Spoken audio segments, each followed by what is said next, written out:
Welcome back to The Heat. We're talking about the major Belt and Road Forum for International Cooperation that gets underway over the weekend in Beijing. Let's get back to our panel. Jingxing, let me start with you again.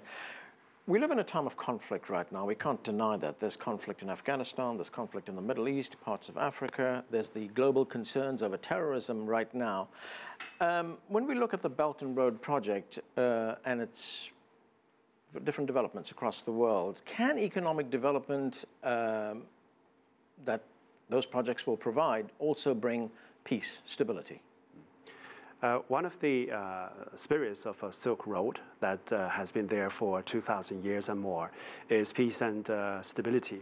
And we always believe that economic development and social development can ensure people to have a better life. Because in the final analysis, every person on this planet wants to have a better life. And that relates to economic and social development of the country or the community that they live in. And therefore, we believe that first and foremost, we need to provide people with the ways to live a better life. And that is to generate economic and social development. We believe that by working together, the international community can ensure a better chance for these people.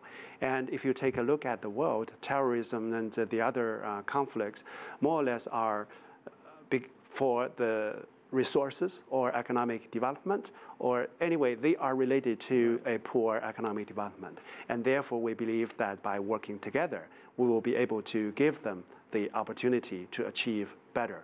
And in addition to that, as I said earlier, that this Belt and Road Initiative is also about the exchange of ideas to facilitate the understanding of different cultures, different religions, and different ethnic communities. By understanding each other better, we will have a better chance of world peace and stability. So I think that in that sense, this initiative is also very important for world peace and stability. Right, let me go back to Mustafa in Beijing. Mustafa, paint a picture for us for the future for Pakistan with this Chinese initiative. How do you see it transforming Pakistan's economy and lifting people out of poverty? Well, Anand, if you go back just 2-3 years ago, before the China-Pakistan Economic Corridor started, our GDP growth rate was around 3.2%. And now, if you look at the World Bank South Asia Outlook Report, the growth predicted for Pakistan for the 2016 to 2017 financial year is 5.2%. So you can see the rapid increase of the growth rate which is being assessed by international organizations. Secondly, a huge issue in Pakistan was balance of payments and more imports than exports. And the special economic zones, which are a key component of the China-Pakistan Economic Corridor, are all about manufacturing units which are going to increase the balance of payments and reach that equilibrium. So exports to the Middle East, to Eurasia, to East Asian countries are going to increase by joint ventures between Pakistani companies and Chinese companies. And apart from that, a very major issue in Pakistan which affected industries, quality of life of ordinary people, was a huge energy shortage and energy crisis, which we call in Pakistan load shedding, in which there were long energy cuts where people would either have to rely on generators, which were functioning through diesel and very expensive for the ordinary person to use. So that is being addressed by the $35 billion energy investment in Pakistan.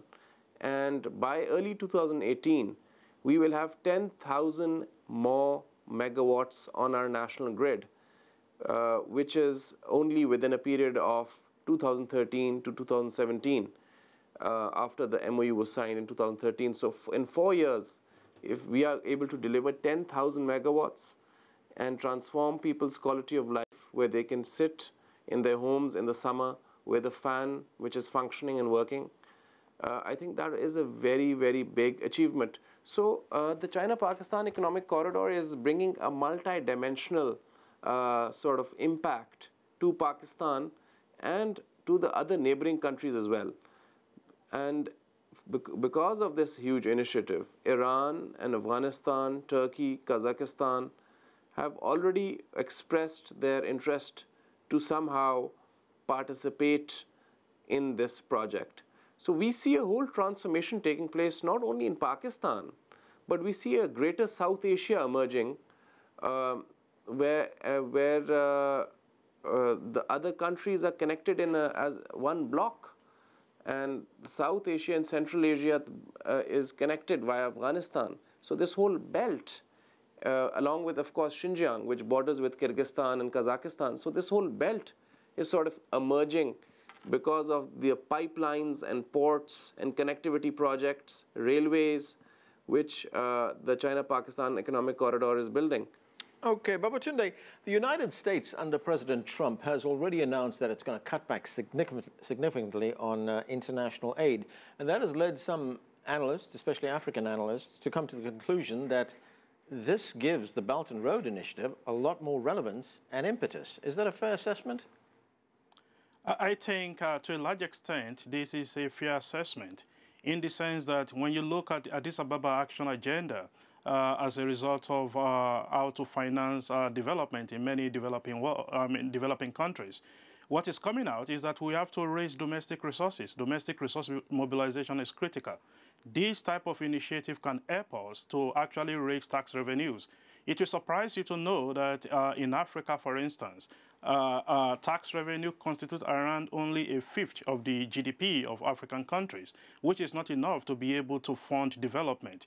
Through this initiative, there will be opportunities for massive structural transformation in many African countries, or in many countries around the world, particularly the developing parts of the world, and that can help us create a new industrial base.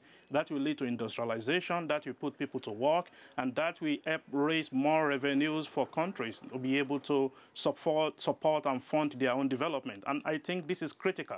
This is what the Belt and Road Initiative can do.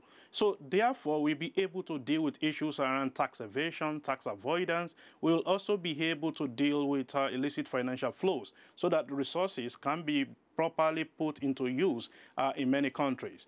Another area where I think the Belt and Road Initiative can make big contribution is in the area of boosting trade and competitiveness in the developing world, which can also help raise more revenues to support development. Cobus, if we look at some of these projects, I mean, the scale is absolutely massive. You've got the maritime path of the Belt and Road Initiative, which runs, for instance, through the Suez Canal. If we look at a country like Egypt specifically, how will this initiative transform that country? I think Egypt is, kind of has the potential to turn into a major regional hub in the future, even more than it is now.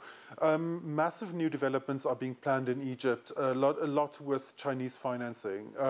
That includes a whole new administrative capital city that is planned for next to Cairo. So you can see Egypt's position in the Mediterranean really increasing in importance. And it's actually not only Egypt, but other African ports along the Mediterranean also have the potential to become, to develop quite rapidly. There's already quite large-scale plans for port expansions in Algeria, which, seem to be planned to connect to One Belt, One Road connections, even though it's not officially on the main route.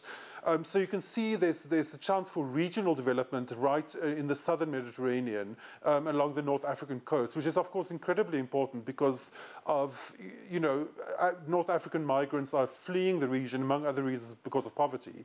So there is a chance that these kind of developments could bring a lot of new opportunities in North Africa and in Egypt particularly. Jingxing, as you pointed out earlier on, this forum is an opportunity to assess, to review, but also to plan for the future. Do you expect, with all these countries attending, that there will be any new agreements that will come out of this forum here? I think that all the participating countries are having very important and very extensive discussions right now, bilaterally and multilaterally, about the achievements and outcome of this forum coming this weekend. And I believe that there will be a lot of agreements that we can see, and that they will cover various aspects about the personnel exchanges, customs, about the connectivity in roads, infrastructure, and also about policy coordination. So I think this is going to be, I expect that this forum is going to be very successful. It will set the course for the next few steps of this Belt and Road Initiative. Okay, and that's where we have to leave it. Thanks to all of you for joining us.